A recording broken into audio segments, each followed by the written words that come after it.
Confusion سمجھنے کی کوشش کریں. کتنا بڑا کیس ہوا تھا ممتاز قادری کا, پتا نا آپ سب کو. اللہ اس کے درجات بلند کرے. کسی حق کو پردہ مت ڈالیے. میں کیوں اس کے حق میں ہوں؟ کیونکہ اتنا ڈومیسٹیکیٹڈ پاکستان کا مرد اب ہو گیا ہے نا, اور مجھے افسوس سے کہنا پڑا کہ پیچھے کا بھی مرد اب ہو گیا. آپ اور میں کچھ بھی نہیں کر سکتے کسی بھی کے لیے, پشاور میں رہ کے بھی پشاوری کے لیے بھی نہیں کر سکتے جب تک کہ دین کے امور ہمارے اوپر بھی اطلاق نہ ہو. خاص کانفرنس کے اندر یہ بتا دیا کہ بھائی بات سن, یہ پادری جو ہے نا ان کو مذہب چلاؤ اور دین کے سارے معاملات ہمیں دے دو بس. اس وقت واقعی دین ہی کہتے تھے اس کو. ابھی ہمیں جا کے ٹائپ 3 ہائبرڈ کو بتایا گیا کہ نہیں اس کو سیاست کہتے ہیں, اس کو ڈیموکریسی کہتے ہیں, اس کو سسٹم کہتے ہیں, اس کو لا کہتے ہیں, لا اینڈ آرڈر کہتے ہیں. اللہ تعالیٰ اس کو شروع دن سے دین ہی کہتے ہیں. دو ہی طرح کے مسلمان ہیں نا, تیسری طرح کا کوئی ہے تو بتائیں.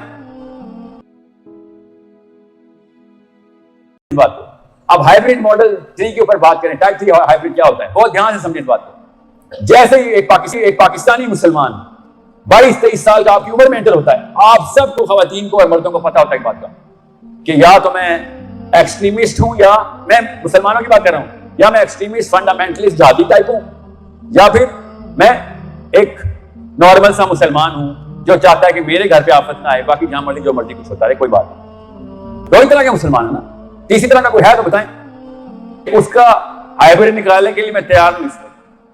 اسلام کی بیس ڈیفینیشن کیسے کنفیوز ہوئی گی میں آپ کو بتا دیتا ہوں. اب میں تھوڑا اینڈ کی طرف بڑھتا ہوں تاکہ ٹائپ 3 ہائبرڈ کیوں میں اور آپ ہو گئے.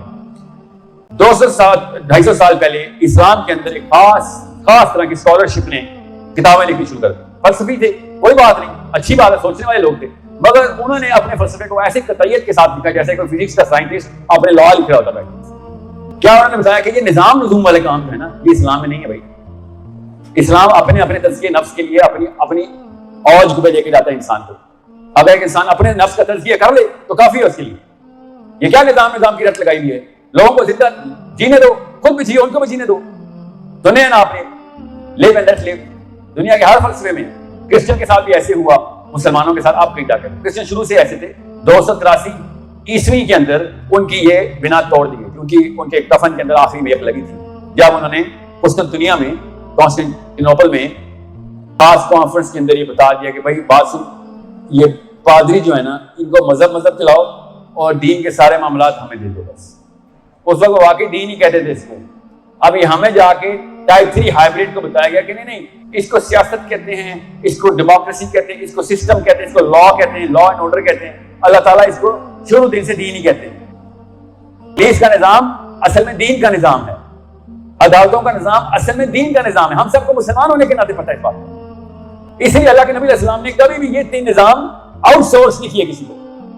سوچے ذرا, صحابہ کرام نے یہ کام آگے ڈیلیگیٹ کیوں نہیں کیا؟ یہ کام دین کے اندر ہی کیوں مینٹین رکھا شروع سے کہ عدالتیں صرف قرآن کے اوپر, جو پولیس ہے قرآن پاک کے اوپر, جتنے بھی آرمی کے انسٹیٹیوٹس ہیں جتنے بھی اس وقت کے وہ قرآن پاک کے اوپر چلیں گے. ہم نے بھی ہماری آرمی بھی جہاد فی سبیل اللہ کو وہ لگاتی ہے. مسلمان کو تو پتہ ہے بچپن سے اس بات کا.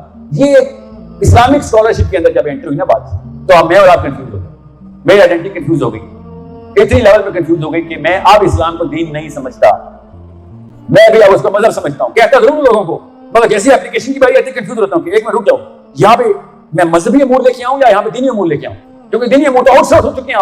آپ کون سے مسلمان کے پاس دین ہے؟ آپ مسلمانوں کے پاس صرف مذہب ہے. آپ میں سے کوئی یہاں پہ بیٹھے تو دین کا کوئی کام کرتا ہے؟ کر نہیں سکتا. آؤٹ سورس ہو چکے ہیں.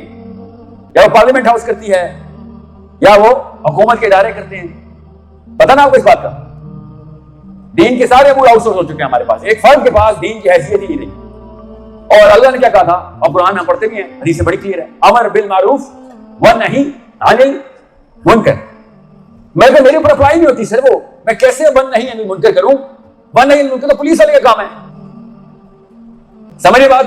میں کچھ کروں گا تو پولیس پکڑ لے گی. قانون اپنے ہاتھ میں لیتے ہو سر. وہ کسی کی بچی کو کر کے لے کے جا رہا تھا, ہمیں کیوں نہیں کال کی سر؟ وہ جب تک آپ نے آنا تھا تب تک میں بچی کراچی میں ہونی تھی, تو میں جو کچھ کر سکتا کیا. سمجھ رہے؟ کنفیوژن سمجھنے کی کوشش کریں. کتنا بڑا کیس ہوا تھا ممتاز قادری کا, پتا نا آپ سب کو. اللہ اس کے درجات بلند کرے. کسی حق کو پردہ مت ڈالیے. میں کیوں اس کے حق میں ہوں؟ کیونکہ گورنر صاحب ناقابل دستانگیزی پولیس آپ لوگوں نے کی, ہم نے نہیں کی. آپ نے دین میں میخ لگائی. اگر آپ دستانگیزی پولیس رکھتے تو ہم پولیس میں لے جاتے اس کو کہتے ہو لا اینڈ آرڈر سے اوپر ہے, تو پھر ایک عام سے شاہی میں پکڑ کے مار دینا اس کو لا کے اندر رکھو. ہم لا میں جائیں گے. کون کہتا ہے کہ پکڑ گولیاں مارنا شروع کریں؟ مگر کسی کو آپ اپنے لا سے مبرہ کریں گے تو ہم تو برداشت نہیں کریں گے نا. انصاف کی سینس جو ہے ہمارے اندر خود اللہ نے ڈالی ہوئی ہے. آپ کو پتا پاکستان کے دین کے اندر گورنر اور صدر ناقابل دستانگیزی پولیس ہیں, ان کو کوئی نہیں پکڑ سکتا. مشرف صاحب کا ایک اور احسان, پتا نا آپ کو اس بات کا. اب آپ کو میں بتاؤں ساحل ندیم صاحب ناقابل دستانگیزی پولیس ہیں تو میں کیا کر سکتا ہوں, آپ کو پتا ہے نا, میں ہر کچھ کر سکتا ہوں. کیوں؟ کیونکہ مجھے پتا ہے آپ قابل دستانگیزی پولیس ہیں. پولیس کو بلایا جائے گا کس کام کے لیے؟ میری پروٹیکشن کے لیے. خالی میں چوری کروں گا, میں زنا کروں گا, میں ڈاکہ ڈالوں گا اور پولیس آئے گی اور میں کہوں گا پکڑو اس کو. وہ لوگ کہیں گے سر میرے گھر پہ ڈاکہ ڈال رہا ہوں, پولیس بتا گی اس کو ہاتھ نہیں ڈال سکتے سر, یہ ناقابل دستانگیزی پولیس ہے. سمجھے بات؟ یہ معاملہ ہو تو عام بندہ تو کنفیوز ہوگا ہی ہوگا نا. میں اور آپ کیوں کنفیوز ہوں گے؟ پھر کروں کیا؟ کسی کو نہ بچاؤں, کچھ نہ صحیح کیا کروں تو پھر کیا نارمل ڈسپوزیشن کیا بنتی ہے کہ انسان کی ایک ہی بنتی ہے خدا کی قسم, اس کے علاوہ بنتی نہیں ہے کہ پھر اپنا اپنا ہی کریں. سر کاملی صاحب ٹھیک کہتے ہیں, اپنی کر لیں بس. وہ ٹھیک کہتا ہے بیچارہ, وہ اسی سسٹم میں پیدا ہوا, نفسیاتی کمزوری تو آنی تھی, ہم سب کو ہے, اس کو تو نہیں بیچارے کو. ابھی طرح سے کتابیں پڑھی, اس کی رائے ہے. ہم بڑے بڑے کام کیے ان صاحب نے, یاد رکھیے گا, سوچنا بھی سکھانے والے کاموں میں سے ایک کام انہوں نے کر کے دیا. مگر کوئی فرائی صاحب نے, امین عیسائی صاحب نے, یہ یغامی صاحب نے تزکیہ نفس کے اوپر کیوں کتابیں لکھ دی سر؟ اس کے علاوہ بیچارہ عام مسلمان اپنے آپ کو مسلمان کہتا ہے تو کرے کیا؟ ادھر میں پھر دوسری کتابیں پڑھنی پڑتی ہیں جو انہیں کے استاد کی ہیں, ابو العلا مودودی کی. وہ کہتے ہیں بھیا بات سنو, اگر امت کا لفظ ڈیلیٹ کر دو گے تو اسلام کا لفظ بے شک ڈیلیٹ کر دو, کوئی فائدہ نہیں تمہارے اسلام کا. اگر تم سے اگلا امتی محفوظ تمہاری وجہ سے محفوظ نہیں ہے تو, اگر تمہاری بنا کے اوپر سیکیور نہیں فیل کرتا, آپ اور میں کچھ بھی نہیں کر سکتے کسی بھی کے لیے. پشاور میں رہ کے بھی پشاور کے لیے بھی نہیں کر سکتے جب تک کہ دین کے امور ہمارے اوپر بھی اطلاق نہ ہو. کہ ہاں میں بھی ایک اینٹ بنوں گا اسلام کی, میں نے بھی ہیلپ کرنی ہے, مجھے بھی ایک ایکٹیویزم میں ڈالو. میرے اللہ تعالیٰ نے ہاتھ پیر دیے, میں نے بھی جانا ہے کوئی کام کرنے کے لیے. جتنا ڈومیسٹیکیٹڈ پاکستان کا مرد اب ہو گیا ہے نا, اور مجھے افسوس سے کہنا پڑا کہ پیچھے کا بھی مرد اب ہو گیا رہتا ہے. بیویوں کی پوجا شروع کر دی اس نے.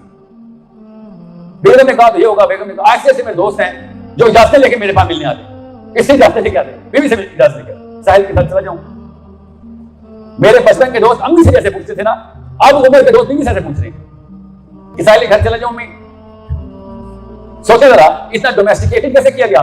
بیکاز ڈیپر کنفیوژن کے اندر کسی کی کوئی فکر کی ضرورت نہیں ہے مجھے. کیا خوبصورت سی آسانی مل گئی ہے مجھے, اور اللہ کی قسم اس میں آسانی ہے, آسانی ہے اس کے اندر. خیال ہے کسی کی جو بھی ہوتا ہے. اب آپ بتائیں کیا میں اور آپ مبرہ نہیں ہے فلسطین میں کیا ہو رہا ہے؟ ہاں بالکل مبرہ ہے, ہمیں تو پتہ ہی نہیں فلسطین میں کیا ہو رہا ہے. یمن میں کتنے بچے, ہمیں فکر ہی کوئی نہیں ہے. کیوں فکر ہو؟ بچپن سے بتایا گیا, کسی اور کی نہیں, اپنی اپنی سوچ, بس اپنی اپنی. اگر ویڈیو اچھی لگی ہو تو لائک کر دیں.